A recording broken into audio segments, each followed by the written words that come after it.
અમારા કે આપણા તહેવાર દરમિયાન કોઈ માણસ આવું કોઈ હથિયાર લઈને નીકળે અને અમારે એના વિરુદ્ધ કાયદેસરની કાર્યવાહી કરવી પડે। માટે કોઈ પણ માણસ કોઈ બરાબર। અને બીજું કે પરમિશન વગર એક પણ તાજિયા નહીં નીકળે। પરમિશન વગર કોઈ હથિયાર સાથે તાજિયાના તહેવાર દરમિયાન નીકળશે નહીં।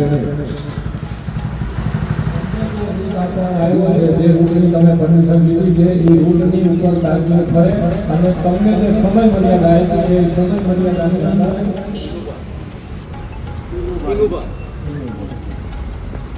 તમારો રૂલ એક બીજી છે એમના તમામ લોકો બરાબર।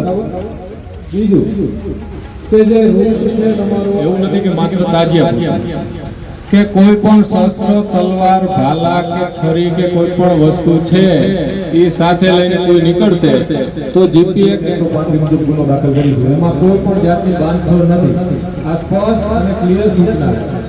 એમાં બધા એગ્રી હશે તો એક જ ડીજે હોય એમાં એની વિશેષ ડીજે રાખવાથી હરીફાઈ કરી અને ખોટા બીજા કોઈ વસ્તુ નાના વાળામાં કોણ છે બીજો રાજ્ય કોણ છે તમારા રૂટ બાબતે પછી પહેલા કાઉન્ટમાં પૂરી કરી આપણે।